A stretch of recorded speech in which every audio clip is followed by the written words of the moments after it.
आई वडिलांचे ऋण कधी फेडता येते का? पण एका दिव्य अवताराने ते केवळ फेडले नाही, तर त्यांना थेट मोक्ष दिला. आजची ही कथा ऐकल्यावर तुमच्या डोळ्यात अश्रू येतील आणि मन श्रद्धेने भरून जाईल. शेवटपर्यंत ही कथा नक्की ऐका, कारण शेवटच्या प्रसंगात श्रीपाद श्री वल्लभांनी केलेली लीला आजही भक्तांचे जीवन बदलते. चला तर माऊलीनो, सुरुवात करूयात आपण श्रीपाद श्री वल्लभ चरित्रामृत या ग्रंथातील अध्याय 9 याला. अध्याय 9 आहे कर्मफल. शुभमस्तू निर्विघ्नमस्तू. गुरुवारच्या सूर्योदयाची वेळ होती. गुरुपूजा चालली होती. तिरुमलदास आणि मी एका खोलीत ध्यानस्थ बसलो होतो. सूर्यकिरणांचा एक कवडसा खोलीत आला होता, परंतु महद आश्चर्य हे की तो नेहमीसारखा साधा कवडसा नव्हता. त्या कवडशामध्ये आम्हा दोघांनाही श्रीपाद श्री वल्लभांची घोडस्पर्शीय, अत्यंत तेजस्वी, अत्यंत मंगलप्रद अशी आकृती दिसत होती. निसंशयपणे ती गोष्ट त्या प्रभूच्या अपार करुणेची प्रतीक होती. फक्त क्षणभरच दर्शन घेऊन ती आकृती अदृश्य झाली.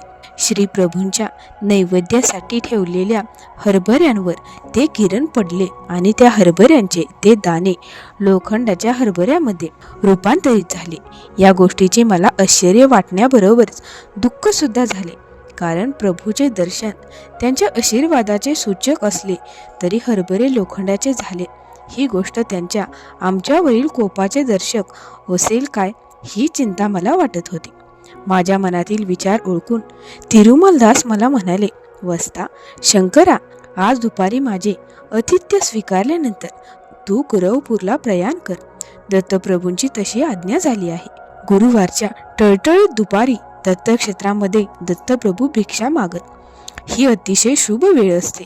मी म्हणालो, स्वामी, दररोजच दत्तप्रभूंचे स्मरण करीत दत्तकथेतील प्रसंग आठवत कालक्षेप करीत असतो, परंतु आज मात्र नैवेद्याचे हरभरे लोखंडाचे व्हावेत.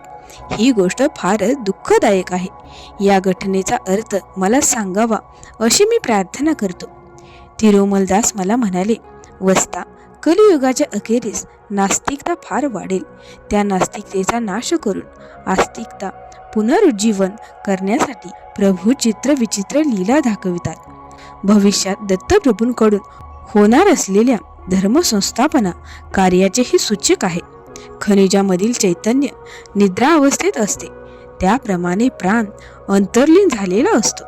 खनिजांमधील अनेक प्रकारच्या रासायनिक क्रियांमधून प्राणोत्पत्ती होत असते. प्राणामध्येच मन सुद्धा अंतर्भूत असते आणि प्राणरूपात असलेले चैतन्य अतिनिद्रस्त स्वरूपात असते.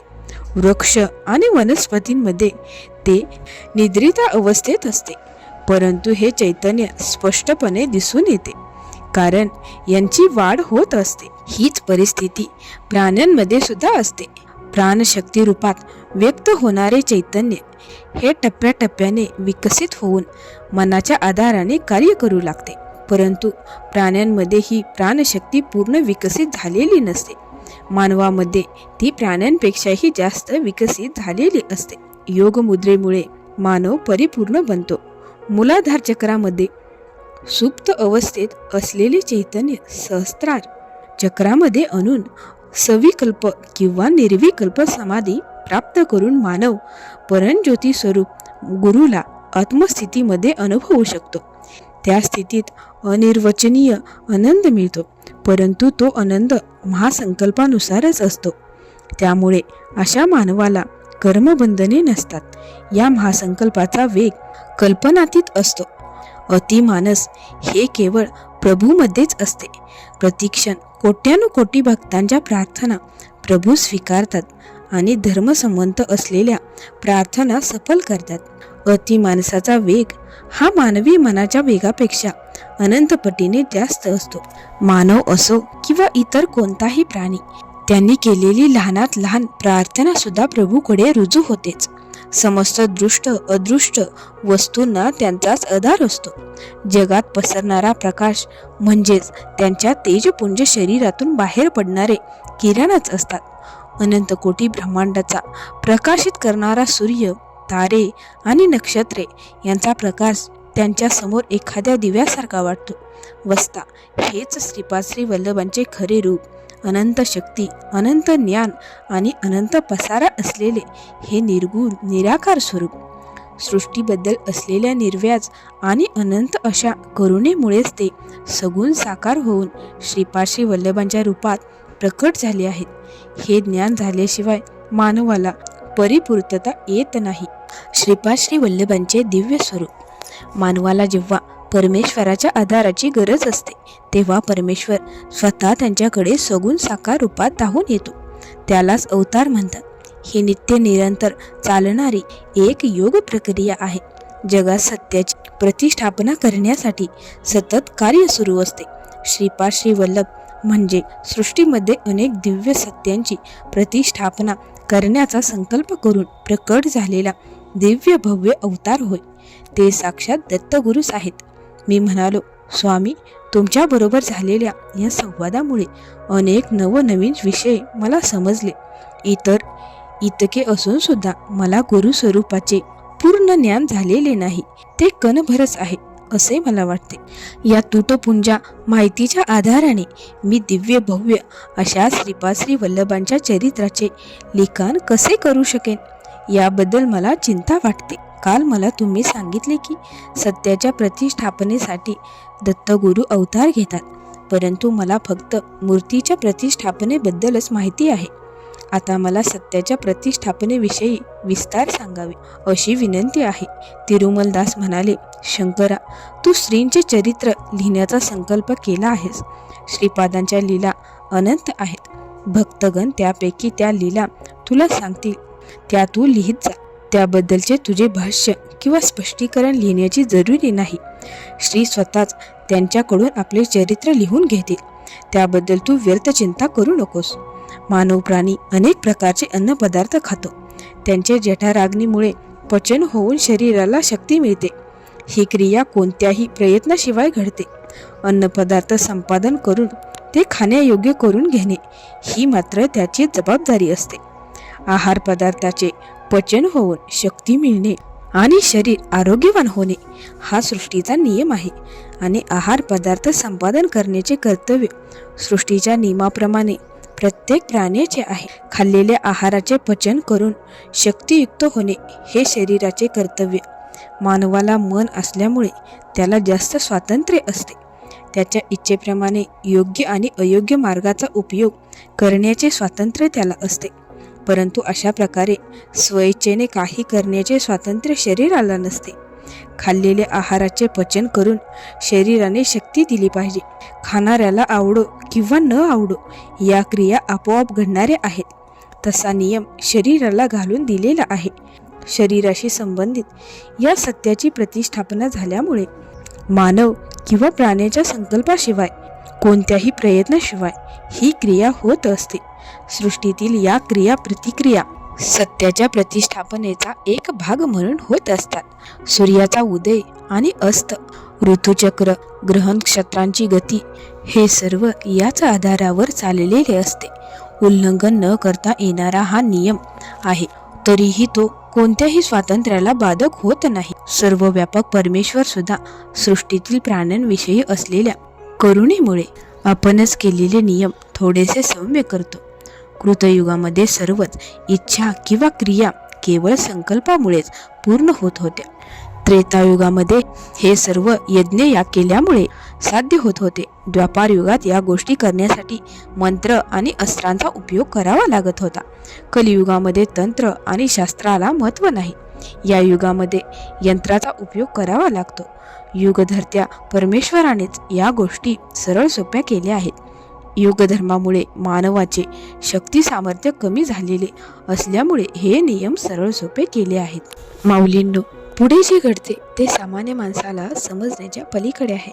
तर पाहूयात आपण श्रीपाद श्री वल्लभांच्या निरंतर ध्यानामुळे दर्शन प्राप्ती कशी होते ते. श्रीपाद श्री वल्लभांच्या एकाच स्वरूपाचे स्मरण करून सतत 3 रात्री अखंडपणे ध्यान केले तर श्रीपादांचे सशरीर दर्शन होऊन तो मनुष्य पवित्र होतो. मानवाचे पतन होण्यासाठी 1,00,000 मार्ग असतील तर उद्धार होण्यासाठी देवाने 10,00,000 मार्ग सुचविलेले आहेत. श्री दत्तप्रभू त्यांच्या अंश अवतारामध्ये असताना त्यांच्याकडून किंवा सिद्ध महासिद्ध योगी अवधूत यांच्याकडून सृष्टीचे पालन केले जाते. श्रीपाद हे सृष्टीचे श्री दत्तगुरूच आहेत याबद्दल तुझ्या मनात कुठेतरी संशय होता. त्या संशयाचे निराकरण करण्यासाठी श्रीपादांनी नैवेद्य म्हणून ठेवलेल्या हरभऱ्याचे लोखंडाच्या हरभऱ्यामध्ये रूपांतर केले. अनसूया मातेने लोखंडाच्या हरभऱ्याचे रूपांतर खाण्याच्या हरभऱ्यामध्ये करावे अशी प्रार्थना केली होती ना. मी वेगळा नाही, तेव्हाचा दत्तच आता मी श्रीवल्लभ रूपात आलो आहे हे दाखवण्यासाठी त्यांनी हे हरभरे लोखंडाचे केले. यामध्ये आणखी एक गूढ अर्थ भरलेला आहे. तुझ्या जन्मकुंडलीमध्ये गुरु चांगला नाही. गुरुग्रह आणि हरभऱ्याचा संबंध आहे. गुरुग्रहापासून तुला होणाऱ्या त्रासाचे बीज अंकुरित होऊन त्याचा वृक्ष होण्याआधीच त्याचे अंकुरित होणे रोखण्यासाठीच श्री दत्तगुरूंनी ही तजवीज केलेली आहे. हे हरभऱ्याचे लोखंडामध्ये परिवर्तन करून दर्शवले आहे. श्रीपादांच्या दिव्य दृष्टीला अगोचर अशी कोणतीही गोष्ट या सृष्टीमध्ये नाही किंवा तशी कोणतीही गोष्ट उत्पन्न होऊ शकत नाही. हे परमसत्य आहे. सत्य हे सुप्रतिष्ठित असल्यामुळे त्यांचे ज्ञान मिळवलेले ज्ञानी लोक जरी या जगातून गेले तरी सत्य तसेच राहते. ते नष्ट होत नाही. ते अविनाशी आहे. ज्ञानग्रहाची योग्यता असलेला मानव जेव्हा जन्म घेतो तेव्हा ज्ञानच त्याला शोधत त्यांच्याकडे येते. दैवी शक्ती असलेले चिरंजीव, ऋषीमुनी, अवतारी पुरुष हे सर्व अविनाशी आहे. तर मानव हा विनाशी म्हणजेच नष्ट होणारा आहे. अविनाशी तत्वाला ज्ञान, स्थिती, शक्ती, गती इत्यादींचे बंधन नसते. अविनाशी तत्व हे परिपूर्ण असून ते स्वइच्छेने राहते. ते अत्यंत प्राचीन असून सुद्धा सदा नूतन असते. कारणाशिवाय कोणतेही कार्य होत नाही. त्याची कल्पना सुद्धा करता येत नाही. असे दत्ततत्व सर्व कारणांचा आणि कार्याचा आधार आहे. कलियुगामध्ये श्री दत्तप्रभू सर्वप्रथम पूर्णावतारामध्ये अवतरले. ते पिटिकापूरमध्ये स्रस्त फण्यांचा आदिशेष सुद्धा त्यांचे वर्णन करण्यास असमर्थ आहे. वस्ता श्रीपादाने सांगितले आहे की आपण यानंतर नरसिंह सरस्वतींच्या रूपात जन्म घेणार आहे. हिरण्यकश्यपाने एक अतिविचित्र वर मिळवला होता. त्याचे मरण ही असाध्य गोष्ट वाटत होती. हिरण्यकश्यपाला दिलेल्या वराच्या सर्व अटी पूर्ण करून कल्पनातील असे रूप धारण करून प्रभूने नरसिंह अवतार घेऊन त्याचा वध केला आणि परमभक्त प्रल्हादाला अभय दिले. देव सर्वत्र आहे असे प्रल्हादाने सांगितले होते. त्यांचे ते म्हणणे खरे करून दाखवण्यासाठी प्रभू खांबातून प्रकट झाले. देवाच्या अस्तित्वाबद्दल शंका घेणारे पुष्कळ लोक कलियुगात आहेत. कलियुगातील अशा हिरण्यकश्यपांचे गर्वहरण करून प्रल्हादासारख्या भक्तांचे रक्षण करण्यासाठी श्री दत्तप्रभूंनी अवतार घेतला. देव आहे हे नरसिंह अवतारामुळे सिद्ध झाले. देवाची निंदा करण्याचे गर्वहरण आणि दत्तभक्तांचे डोळ्यांच्या बाहुलीप्रमाणे संरक्षण करणे या दोन गोष्टींसाठी दत्तप्रभूंनी घेतलेला अवतार म्हणजेच श्रीपाद, श्री वल्लभ आणि श्री नरसिंह सरस्वती. श्रीपादांना अशक्य असे काहीच नाही. तिरुमलदास हे सर्व सांगत असतानाच माझ्या मनात शंका निर्माण झाली. मी श्रीपाद श्री वल्लभांचे चरित्रामृत तालपत्रावर लिहित होतो, परंतु भविष्यात लोक कोणत्या प्रकारच्या पत्रावर लिहितील? सध्या कालगणनेसाठी शालिवाहन शक वापरतात, परंतु भविष्यात होनशक प्रचलित होणार असे श्रीपादांनी सांगितले आहे म्हणे. श्रीकृष्णावतार केव्हा संपला? या कलियुगाचा प्रारंभ कोणत्या दिवसाच्या कोणत्या घटिका आणि पळापासून झाला? भविष्यातील लोक ज्या प्रकारची कालगणना वापरतील आणि लिहिण्यासाठी ज्या प्रकारची पत्रे वापरतील त्याच पद्धतीने जर श्रीपाद श्री वल्लभांनी माझ्याकडून आपले चरित्र लिहून घेतले तर मी श्री वल्लभ हे दत्ताचे अवतार असल्याचे मान्य करीन. माझ्या मनातील हे विचार मी तिरुमलदासांना सांगितले. तिरुमलदास याबद्दल सांगत असताना मी हसत हसत नैवेद्यामध्ये असलेल्या लोखंडाच्या हरभऱ्याकडे पाहत होतो. तेवढ्यात अचानक तिरुमलदासांच्या घशातून आवाज येणे बंद झाले. त्यांचा श्वास थांबला होता. त्यांच्यामध्ये बोलण्याची शक्तीच नव्हती. श्रीपादांचे चरित्र सांगता सांगता थांबलेल्या तिरुमलदासांच्या मुखातून एक वर्णन करता न येण्यासारखा भयंकर आवाज आला. तो आवाज ऐकल्यानंतर मला ऐकायला येणेच बंद झाले. बापरे! क्षणार्धात मी बहिरा झालो होतो आणि तिरुमलदास मूक झाले होते. तिरुमलदास काहीतरी सांगण्याचा प्रयत्न करीत होते, पण त्यांच्या तोंडून शब्दच फुटत नव्हता. आणि मी ऐकण्याचा प्रयत्न करत असताना सुद्धा मला काहीच ऐकायला येत नव्हते. माझे कान बधीर झाले होते. त्यावेळी माझ्या मनात असा विचार आला की श्रीपादांबद्दल नको तो संशय घेतल्यामुळे माझी ही परिस्थिती झाली आहे. हे बहिरेपण त्याचेच फळ आहे. हे बहिरेपण कायम राहील काय? काय हे माझे दुर्दैव. आता मी काय करू? माऊलीनो, आता आपण पाहणार आहोत लोखंडाच्या हरभऱ्यांनी श्रीपाद राजे शरणम प्रपदे अक्षरांचा आकार कसा घेतला ते. मी दुःखी होऊन विचार करीत असताना नैवेद्याच्या थाळीतील लोखंडाच्या हरभऱ्यांनी आपली जागा बदलून श्रीपाद राजे शरणम प्रपदे अशा अक्षरांचा आकार घेतला. त्यांच्यावर एक पांढऱ्या रंगाचे पान दिसायला लागले. पाहता पाहता ते मोठे झाले आणि त्याने चौकोनी आकार घेतला. ते पान तालपत्रापेक्षा बरेच पातळ आणि हाताला मृदू लागत होते.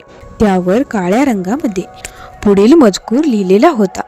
ख्रिस्तपूर्व 31/2 संवत्सराच्या फेब्रुवारी महिन्याच्या 18 तारखेच्या रात्री 2:27 आणि 30 सेकंद म्हणजे प्रमादी मात्र संवत्सर चैत्र शुद्ध प्रतिपदा शुक्रवार अश्विनी नक्षत्र या क्षणी श्रीकृष्णांचे निर्वाण झाले.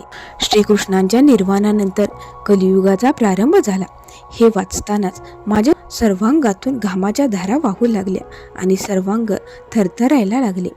अदृश्य राहून श्रीपाद मला संदेश देत आहेत याची मला खात्री झाली. माझ्या मनात खेदभरीत विचार येत होते. माझं नशीबच फुटकं आहे. कुरवपूरला जाणे हे आता स्वप्नच ठरणार आहे. श्रीपादांनी नरसिंह अवतार घेऊन मला मारले तरी त्यात आश्चर्य वाटण्यासारखे काही नाही. कपडे धुतात तसे मला धुवून टाक अशी आज्ञा जर श्रीपादांनी तिरुमलदासांना केली तर मला दगडावर ठेवून धुपाटण्याने बडवून तिरुमलदास मला वाळत टाकतील अशी भीती मला वाटत होती. आत्मज्ञानी असल्याचा आव आणून काही गुरु धनाच्या आशेने उपदेश करतात आणि अपात्र शिष्याची स्तुती करतात. त्या स्तुतीमुळे शिष्याला अहंकार होतो. त्याचप्रमाणे तिरुमलदासांनी स्तुती केल्यामुळे मला सुद्धा अहंकार झाला होता. अशा प्रकारचे शिष्य आणि गुरु दोघेही अपराधी असतात. ब्राह्मण कुलात जन्मलेल्या मला धोब्याच्या कुळात जन्मलेल्या तिरुमलदासांकडून ब्रह्मज्ञान शिकून श्रीपादांनी चमत्कार केला आहे. सामान्यपणे रजक कुलात जन्मलेले लोक आपल्या व्यवसायातच लक्ष घालतात. ब्रह्मज्ञानासारख्या गहन विषयावर चर्चा करणे किंवा असा विषय शिकणे अशा गोष्टी करीत नाहीत. काही असले तरी श्रीपाद हेच माझे तारक आहेत. मी तिरुमलदासांच्या चेहऱ्याकडे दृष्टिक्षेप केला. त्यांचा चेहरा प्रसन्नतेने भरला होता. ब्रह्मतेजाने झळकत होता. माझ्या मनात विचार आला की ब्रह्मज्ञानी तिरुमलदास धोबी नसून ब्राह्मण आहेत आणि माझे मन मलिन असल्यामुळे मीच धोबी आहे.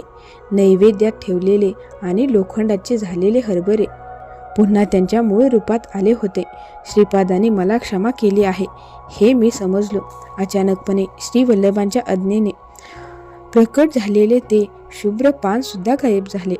त्यानंतर तिरुमलदास म्हणाले, वस्ता शंकरा, हे कलियुग म्हणजे लोहयुग आहे.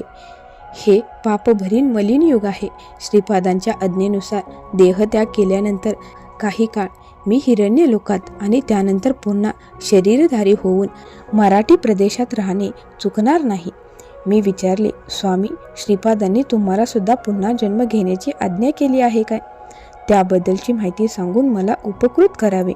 तिरुमलदास सांगू लागले, धुतलेले कपडे घेऊन मी एकदा श्रीपादांच्या आईच्या घरी गेलो होतो.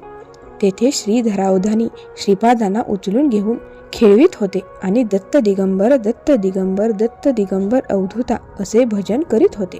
त्यावेळी श्रीपाद 2 वर्षांचे होते. ते सुद्धा बडबडत खेळ करीत होते. ते दृश्य अतिशय मोहक होते.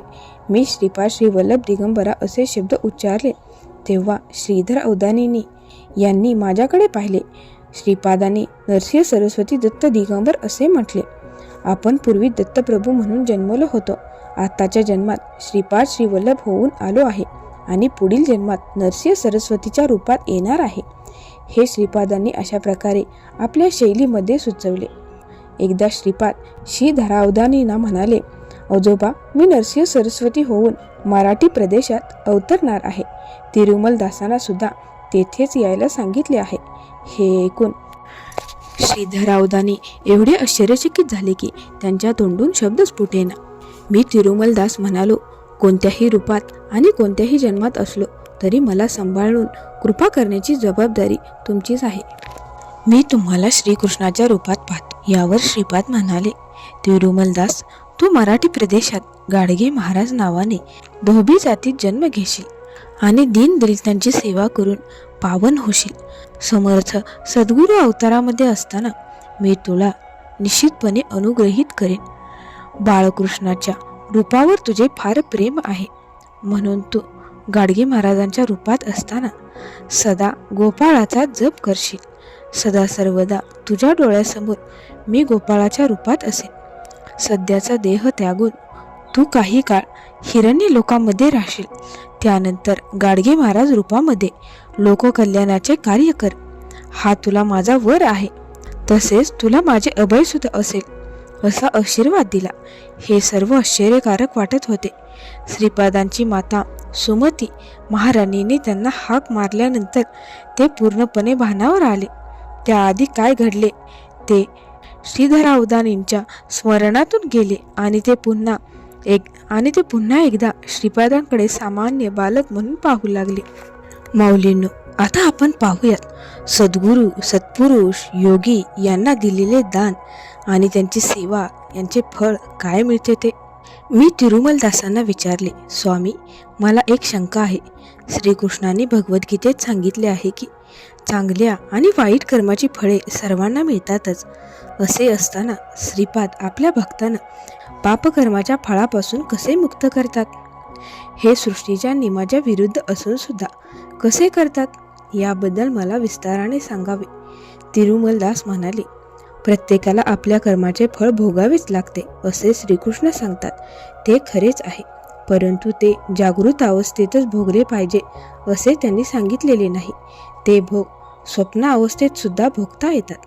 जे भोग शरीराला भौतिकपणे 10 वर्षापर्यंत भोगायचे असतात तेच भोग स्वप्न अवस्थेतील मानसिक क्षेत्रामध्ये काही घटकांमध्ये भोगून संपविता येतात.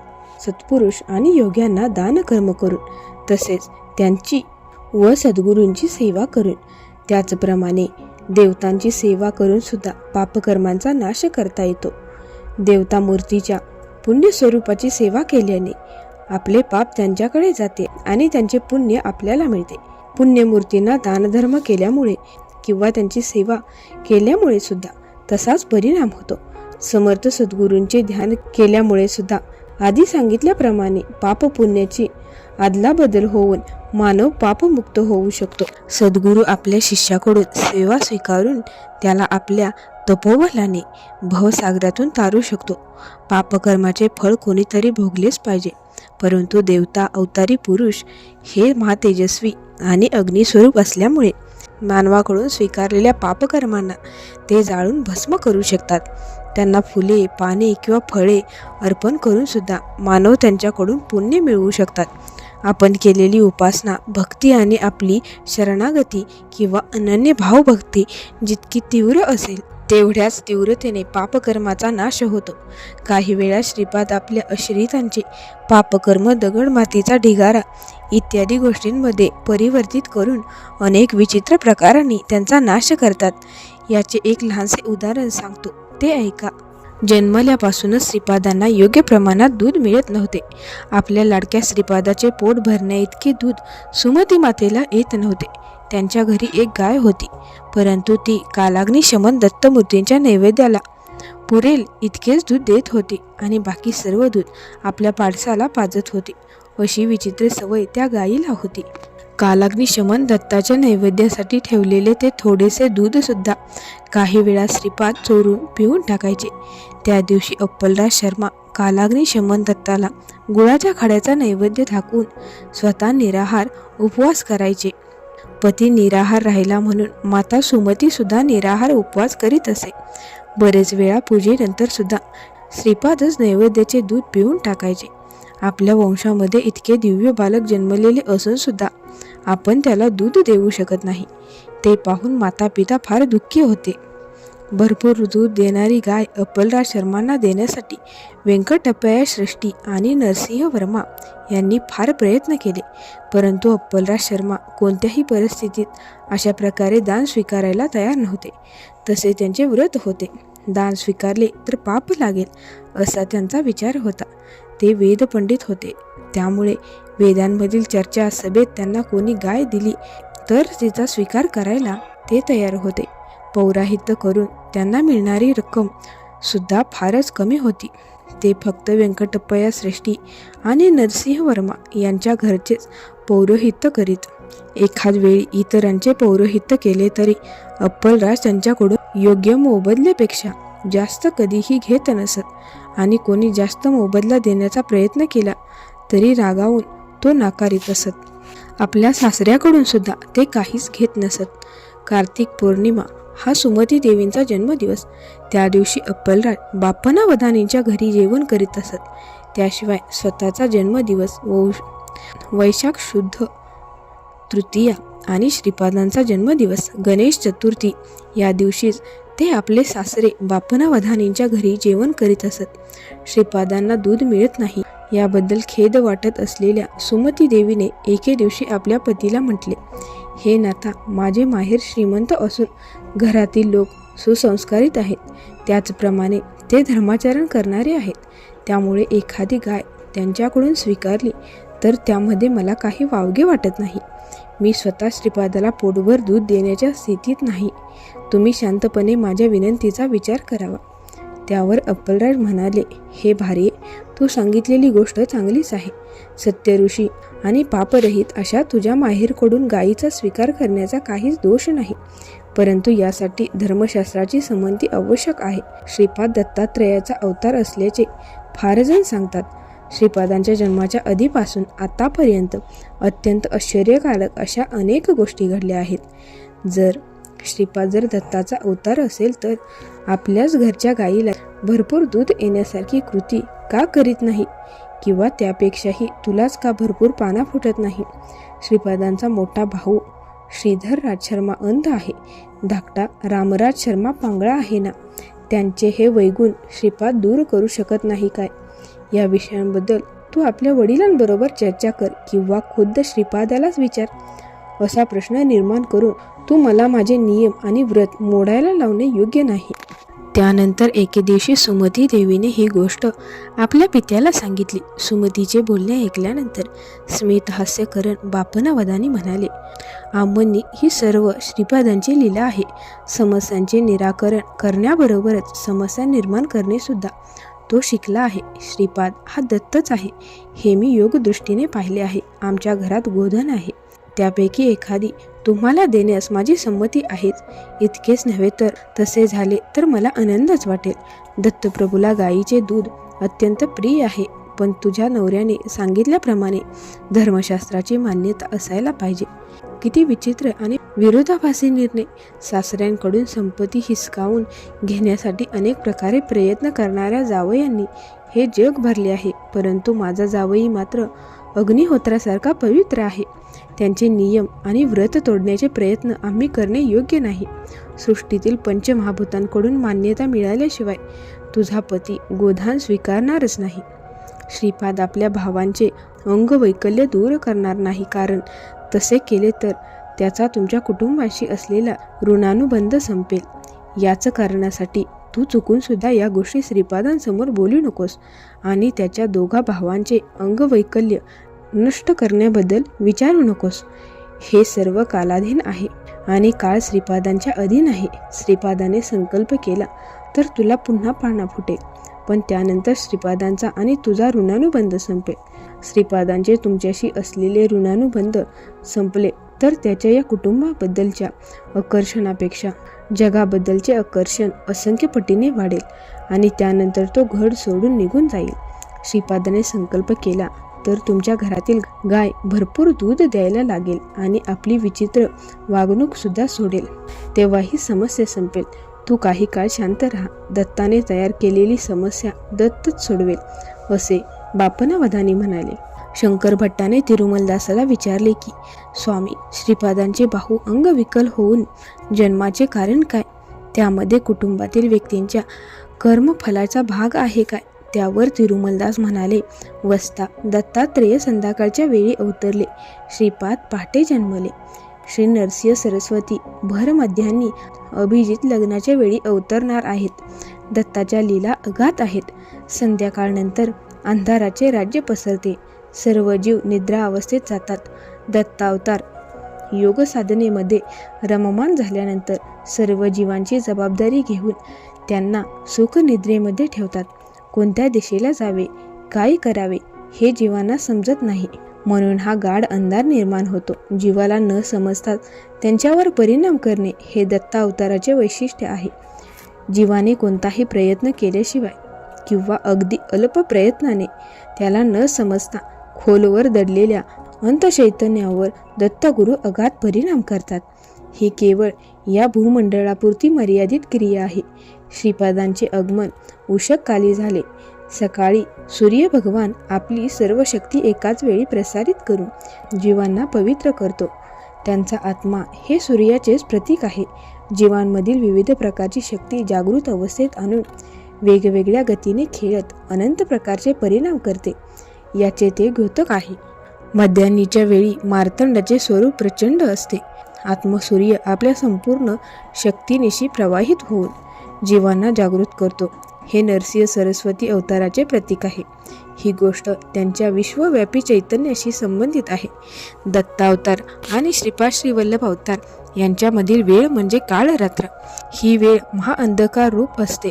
त्याचेच प्रतीक म्हणून मोठा भाव श्रीधर राज शर्मा अंध आहे.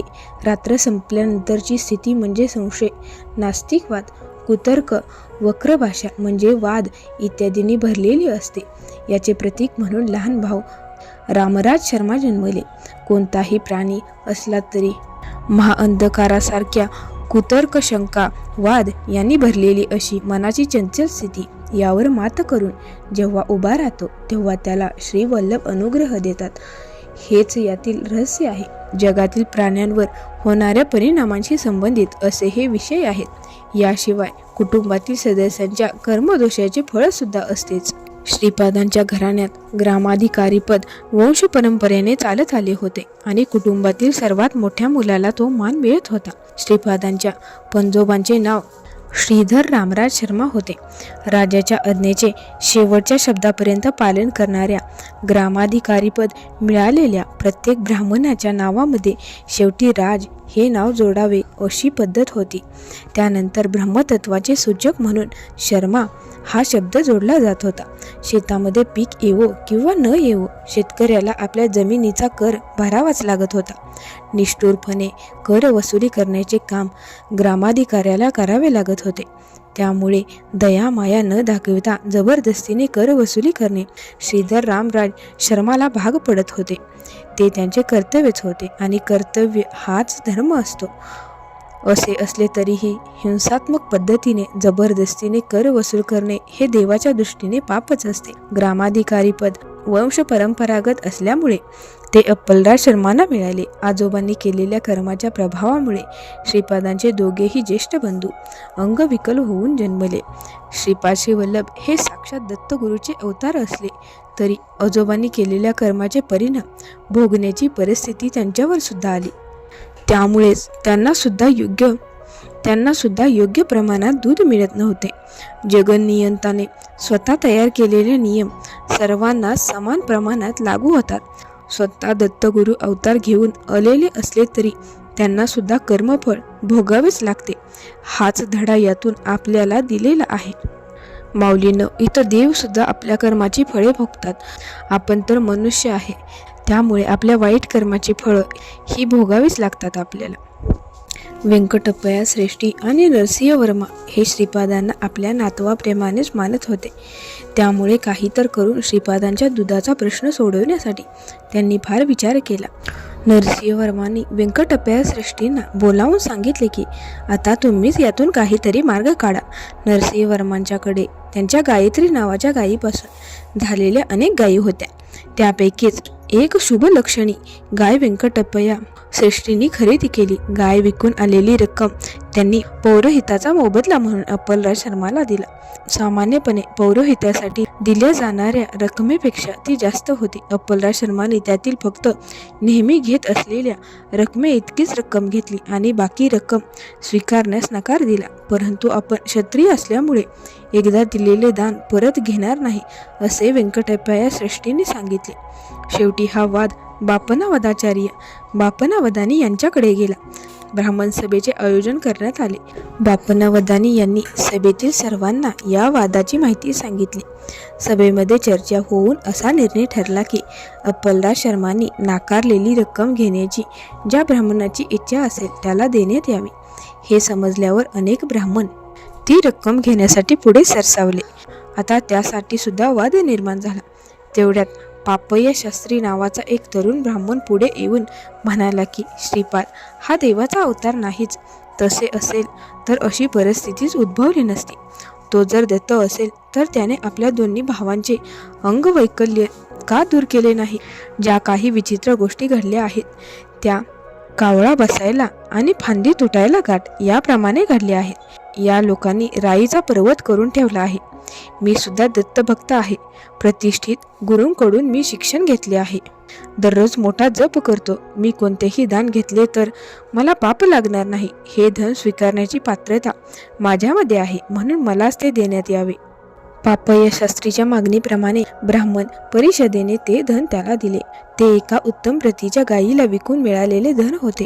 सभा संपल्यानंतर पापय्य शास्त्री विजयी मुद्रेने घरी गेला. तेथे त्याचा मामा आला होता. दोघांमध्ये क्षेमकुशलतेची बोलणी झाली. पापय्य शास्त्रीने मामाला जेवण करूनच जाण्याचा आग्रह केला. परंतु मी वर्षातून एकदा जेवतो, आत्ता जेवण करायला मला वेळ नाही, असे म्हणून तो त्वरेने निघून गेला. मामा गेल्यानंतर पापय्य शास्त्री विचार करीत बसला होता. तेव्हा त्याची पत्नी येऊन त्याला म्हणाली, स्वामी, आता येऊन गेलेला गृहस्थ 1 वर्षापूर्वी वारलेल्या तुमच्या मामासारखा दिसत होता ना? हे ऐकून पापय्य घाबरला. मला एकुलता एक मामा होता आणि तो सुद्धा मागच्या वर्षीच मेला. मग आता हा मामा कुठून आला?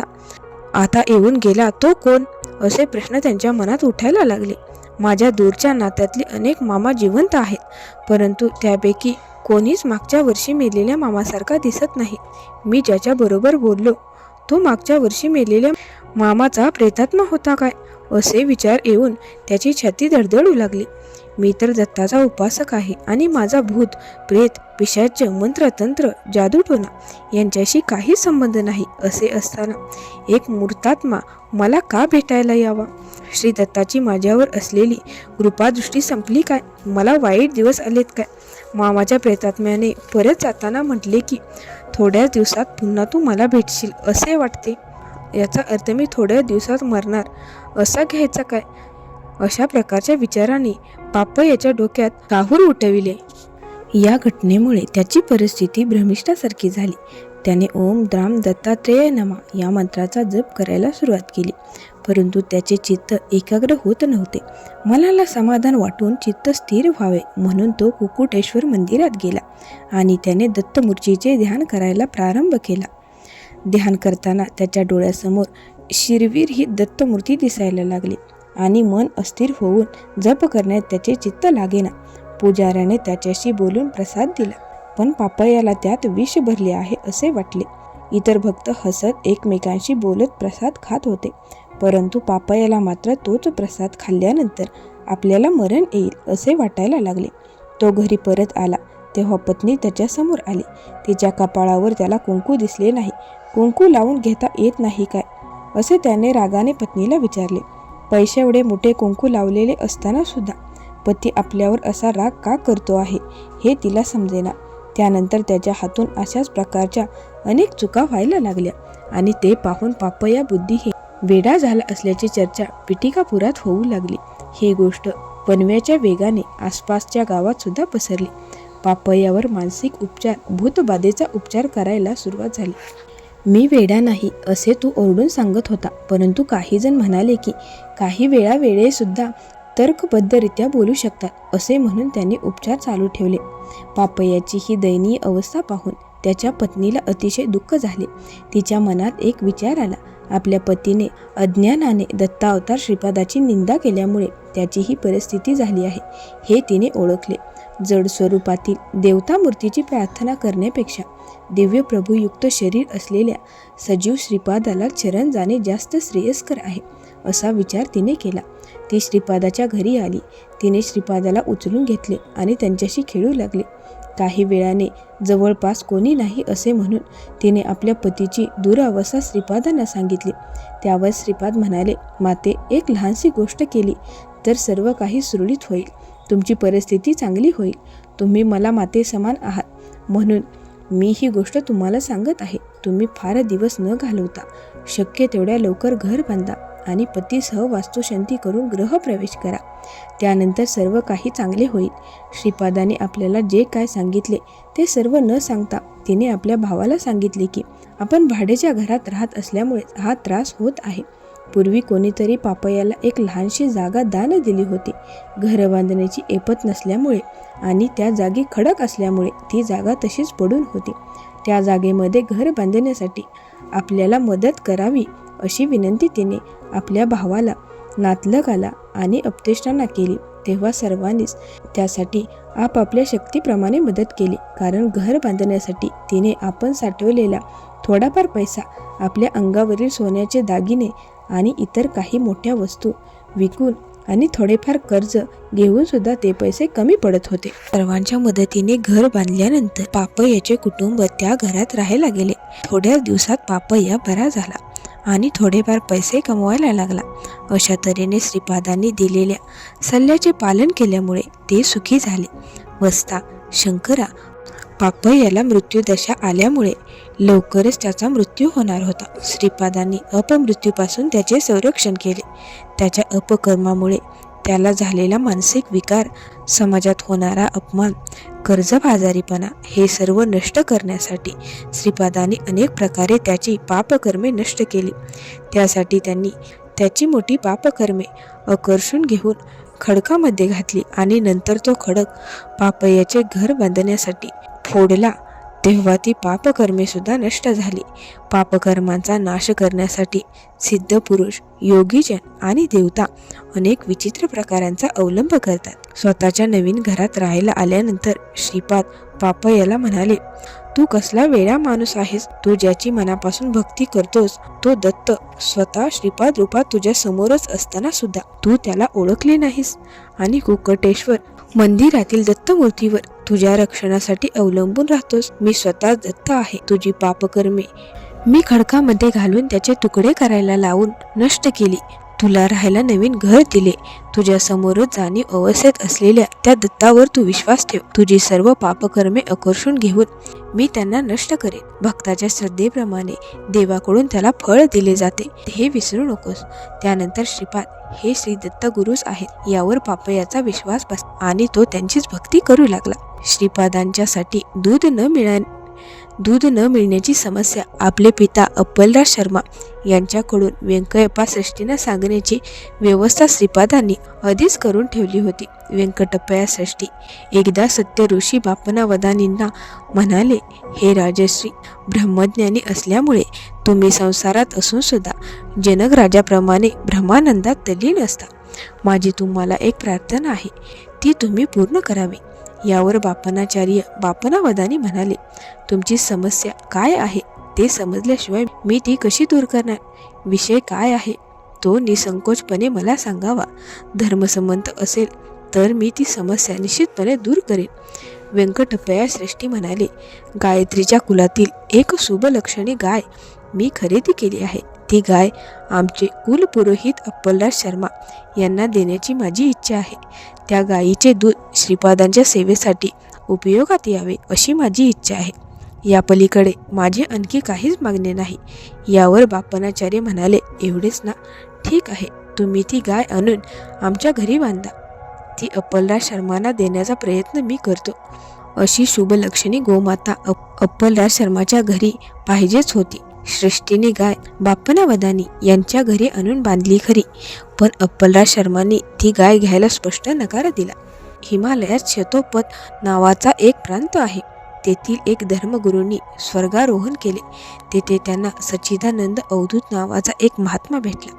तो अवधूत कैवल्य शृंग येथे असणाऱ्या श्री विश्वेश्वर प्रभू नावाच्या शेकडो वर्षे वयाच्या तपस्व्याचा शिष्य होता. विश्वेश्वर प्रभूंनी सच्चिदानंद अवधूत यांना सांगितले की श्री दत्तगुरूंनी श्रीपाद श्री वल्लभांच्या रूपात पिटिकापुरात अवतार घेतला आहे. तुम्ही तेथे जाऊन त्यांच्या बालरूपाचे दर्शन घ्यावे आणि त्यांच्या लीलांची सविस्तर माहिती सर्वांना सांगावी. यासाठी तुमची निवड केली आहे. सच्चिदानंद अवधूत पिटिकापूरला आले. बापनावदानी यांनी त्यांचे आदरपूर्वक प्रेमाने स्वागत केले आणि श्रीपाद श्रीवल्लभ रूपातील दत्तप्रभूचे दर्शन घडविले. बापनाचार्यांनी सच्चिदानंद अवधूतांना श्रीपादाच्या दुधाच्या समस्येचे संपूर्ण कथन करून सल्ला विचारला. यावर सच्चिदानंद अवधूतांनी सांगितले की अप्पलराज शर्मा त्या गोमातेचे दान स्वीकारू शकतात. त्यामध्ये कसलीच अडचण नाही. श्रीपाद श्रीवल्लभ हे प्रत्यक्ष दत्तगुरूंचा अवतार असल्यामुळे अनावश्यक नियमांचे किंवा व्रताचे पालन करण्यासाठी त्यांच्या दुग्ध सेवेचे भाग्य मिळत असताना अशी संधी सोडू नये असा सल्ला त्यांनी दिला. परंतु ब्राह्मण परिषदेने श्रीपाद हे दत्तगुरूच असल्याचा पुरावा मागितला आणि अवधूतांनी सांगितले की पंचमहाभूते सुद्धा याला साक्ष आहेत. हे सिद्ध करण्यासाठी यज्ञाचे आयोजन करण्यात यावे. माऊलींनो, पुढील भागात श्रीपादांनी जे गूढ रहस्य उघड केले आहे ते फार कमी लोकांना माहीत आहे. तर पाहूयात आपण श्रीपाद हे दत्तगुरूच असल्याची पंचमहाभूतांनी कशी साक्ष दिली आहे ते. पंचमहाभूतांची साक्ष घेण्यासाठी यज्ञाचे आयोजन करण्यात आले. यज्ञाला प्रारंभ झाल्याबरोबर श्रीपाद हे दत्तगुरूच असल्याची साक्ष भूमातेने दिली. भूमातेने सांगितले की श्रीपाद हे दत्तगुरूच असल्यामुळे अप्पलराज शर्मांनी गोदान स्वीकारण्यामध्ये कोणताही दोष निर्माण होत नाही. सासऱ्याने जावयाला प्रेमाने दिलेली भेटवस्तू हे दान म्हणता येत नाही. त्यामुळे श्रेष्ठींनी बापनावदाचार्यांना दान दिलेली गाय अप्पलराज शर्मांनी आपल्या सासरी बुवांकडून स्वीकारावी अशी आग्रहपूर्वक विनंती भूमातेने केली. यज्ञाला प्रारंभ झाल्यानंतर त्या भागाला मुसळधार पावसाला सुरुवात झाली होती. परंतु आश्चर्यकाराची गोष्ट म्हणजे यज्ञ सुरू असलेल्या भागात मात्र एक थेंब सुद्धा पडत नव्हता. या गोष्टीलाच वरुण राजा आणि पंचमहाभूतातील आपतत्वाची साक्ष असे मानण्यात आले. यज्ञातील आहुती स्वीकारण्यासाठी स्वतः अग्निनारायण प्रकट झाले आणि त्यांनी सांगितले की गोदान स्वीकारण्याने कोणताही दोष लागणार नाही. वायूसुद्धा पावसाबरोबरच वेगाने वाहत होता. परंतु यज्ञ मंडपात मात्र वातावरण अतिशय शांत होते. याला वायुदेवतेची साक्ष म्हणून स्वीकारण्यात आले. यानंतर आकाश तत्वाने सुद्धा साक्ष दिली. सर्वासक्षम आकाशवाणी झाली की श्रीपादच साक्षात दत्तगुरू आहेत. पंचमहाभूतांनी दिलेली या साक्षीमुळे श्रीपाद हे दत्तगुरूच असल्याची सर्वांची खात्री झाली. त्याचबरोबर अप्पलराज शर्माच्या मनातील सर्व संशय दूर होऊन त्यांनी गायीचा स्वीकार केला. व्यंकटप्पया श्रेष्ठांना गोदानाचे फळ मिळाले. याप्रमाणे सच्चिदानंद अवधूतांच्या उपस्थितीत यज्ञ पार पडून श्रेष्ठीसहित सर्वांना अपूर्व असा पुण्यलाभ झाला. धन्य तो महापुण्यशाली वैश्यश्रेष्ठ व्यंकटप्पया श्रेष्ठी ज्याने श्रीपादांना दूध मिळावे म्हणून गाय दान दिली. त्यांचे कुटुंब धनवान आणि सुखी झाले. व्यंकटप्पया श्रेष्ठी नंतर काही काळ हिरण्यलोकात राहून त्यानंतर मराठी प्रदेशातील अतिश्रीमंत वैश्य कुटुंबांमध्ये त्यांनी जन्म घेतला. त्यांना श्री नरसिंह सरस्वतींच्या दर्शनाचा लाभ घडला. वस्ता शंकरा, हे गोदान खरोखरच अतिशुभ्रप्रद होते. तू आता कुरुपूरला जाण्यासाठी निघ. श्रीपाद श्रीवल्लभ तुला नेहमीच सांभाळतील. वायसपूर, अग्रहार, काकीनाडा, श्यामलामपूर, सामलकोटा आणि पिटिकापूर या सर्वांचे मिळून एक महानगर होईल आणि त्याला फार मोठे महत्त्व प्राप्त होईल. भारताच्या सर्व क्षेत्रातील सर्व जातीचे लोक जन्मभरात एकदा तरी पिटिकापूरला येऊन श्रीपादांचे दर्शन घेतील.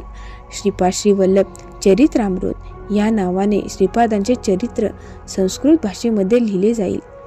तालपत्रावर लिहिलेल्या या ग्रंथाची प्रत श्रीपादांच्या संकल्पाप्रमाणे त्यांच्या जन्मस्थानी अतिशय खोलवर सुरक्षितपणे जपून ठेवली जाईल.